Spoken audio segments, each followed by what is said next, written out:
Good afternoon, Mr. Thomas. Good afternoon, Counsel. So you were in the Civic Center when you heard the gunshots go off? Yes. You were glancing inside your wall in the dressing room? I walked by to see what I could see. Because you were looking for a story? Yes, I had to report something that night. So after you heard the gunshot, you began to run outside? Yes, I wanted to know where it came from. You, as you testified already, you saw that Lane Hamilton was on the ground? Yes. You began to start an investigation? Yes, I did. It was 9:50, right? Approximately, yes. First person you talked to was Harley Kim, correct? Yes. The same Kim you asked about being drunk earlier, correct? Yes, I asked him. He said he was fine.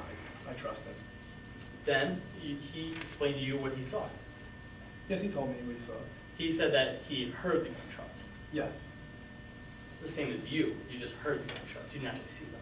Well, he also saw who had the gun before the gunshots. But he only heard them, didn't he? Yes. Next, you started to speak with Captain Benunu, right? Yes, I attended his press conference. And he emphasized that the case was only preliminary and nothing could be concluded at this time. He said that in addition to when he was going to the police station. Also, you talked to crime investigator Mickey McQuaid, correct? Yes, I did. And he also emphasized the preliminary of the case. Yes, and then his little offhand remark about not wanting to be the person standing up came up. Thank you, Mr. Charles. Also, you began to talk to Jan Patel, correct? I heard from Jim Patel. I never actually asked the Jim Patel question. Patel claimed that Walton was innocent and he saw everything. Isn't that true? Yes, but Patel was also unreliable. But you didn't listen. You admitted it, correct? For your testimony? Yes, he was unreliable. I made a judgment Thank you, call Mr. that Charles. night. Now, it was 9:55 at this time, correct? Oh, yes, approximately. 9:55. You then began to speak with Casey French. Yes, I talked to Casey French briefly. She claimed that she actually saw the event, correct? Yes, but she too was unreliable and biased. Thank you, Mr. Charles. Also, she said that she didn't think Walton did it, did she? No, that's what she said, but she was also biased. Thank you. I'd also like to move to strike bias on the grounds of that is speculation. Response? Your Honor, he's a reporter and he's able to make his own lay opinion on as to what he's seeing, and that's his job. He's able to go through and figure out what are the best ways, as he's already testified today. The motion is granted. His testimony is non-responsive. Now, you still believe in your story, correct? Yes, I still stand by my story. You then proceeded to call your producer to get the go-ahead on the story, correct? Yes. And it was 10:05. Yes. But your producer, Fran, didn't give you permission on the story, did she? No, we had a professional disagreement that night. She even said that you had inclusive statements from the police and conflicting eyewitnesses, didn't she? That was her opinion of my fact. But that's what she said, isn't it, Mr. Thomas? That is what she said, yes.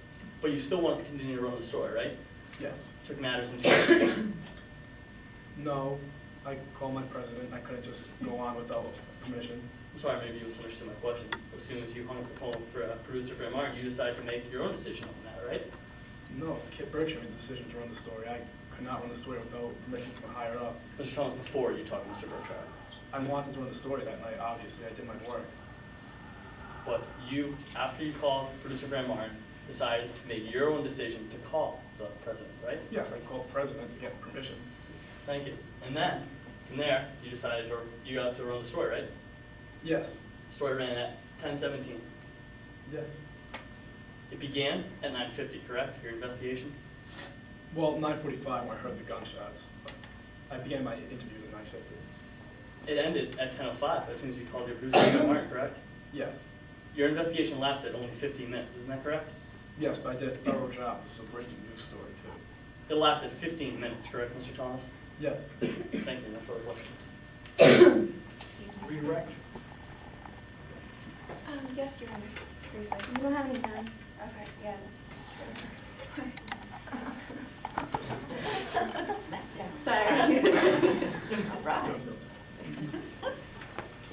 At this time, the defense rests its case in chief and asks for a brief 5-minute recess.